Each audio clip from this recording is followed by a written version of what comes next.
Yesterday, I put up a post about a dog that was guarding the bed, and when it was guarding the bed, it did what we call a redirected bite, where the dog bites something else instead of the intended target for the bite, almost in a way of saying, "Look, if you don't stop, a bite will happen." Like parents saying Christmas is going to be cancelled when it's not actually going to be cancelled. So someone got in touch with me on DM message, whatever you'd call it, saying that she had experienced a redirected bite from her own dog, and she was really upset about it. And we would all be really upset in the same situation. But it triggered a memory in my head. So basically, what happened was she was out for a walk with her elderly terrier. On a lead, and a man approached with his cocker who was off the lead, and the cocker proceeded to run at her terrier and frighten him. And obviously there was a scuffle, and through the scuffle this lady got bitten by her dog, which of course was not the dog's fault, but it reminded me of when we were younger.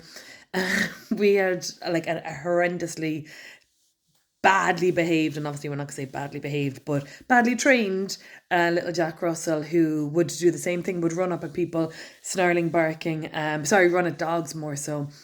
She wouldn't go more than, say, like a 6 foot distance from the dogs, but however, it's irrelevant. At the time, I remember my dad used to shout up ahead and say, "Oh, it's fine, she's friendly."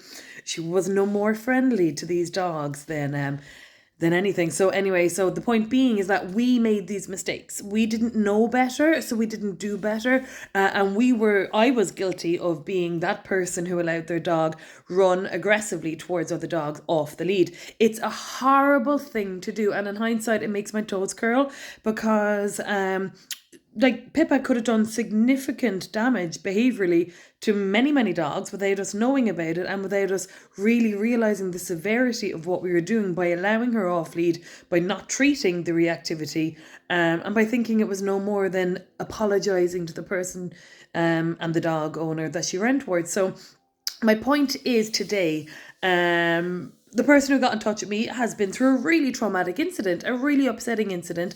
The dog, who's an elderly dog, has been put through something very traumatic he didn't need to go through. And the person who owned the cocker probably completely forgot about it, because it probably happens daily, probably happens multiple times in a walk. So if you, like me, are guilty of allowing your dog run at other dogs, barking, and even if you are guilty of letting your big, friendly, dopey dog bounce up to other dogs uninvited, then stop. Just listen to me for 2 seconds, okay? The ethical thing to do, and the right thing to do, and the unspoken rule in areas where dogs are commonly off lead, is that if the other dog is on the lead, you put your dog back in the lead. But even deeper than that, if you are not able to get your dog under control, which is the law, your dog must be under effective control at all times when in public. So if you can't say whistle or here boy or whatever your recall is, and you're not like 95% confident that your dog will come straight back, then don't let your dog off lead in places where other dogs are going to be. It's not fair, it's rude, it's ignorant. If you're watching this video, you're now aware that it's the wrong thing to do, and you're also aware of the potential damage it can do to other dogs. So please don't do it. Even if your dog is super, super friendly, and they just want to go and say hello, it's rude. You wouldn't run up to someone you don't know and start sniffing their butts, or like go right up in their face, hi, hi, hi, hi, hi. Because for a lot of dogs, that's not nice. And for a lot of dogs, they've already been through a really traumatic experience that you don't know about. So the golden rule, like I said, is keep your dog on the lead if they're not under effective control. And if you're in a situation where it's clear that the other dog is willing to play, and the other owner is willing to allow your dogs play, then do so. But my golden rule again when it comes to letting dogs play is to keep interrupting every 30 seconds or so. Call the dogs away. Good dogs, here's a treat, or here's a praise, or here's a ball.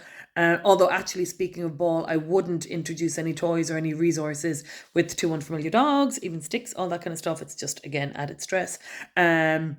But yeah, generally, dogs on lead when other dogs are approaching. Find appropriate, safe places that you can allow your dog to play off lead. And just remember that you don't know what's going on in other dogs' little heads, and you don't know what the history is that dog has been through, nor what that owner has been through. In fact, I know many a dog owner, not many, but I know a number of dog owners who are actually afraid of other dogs.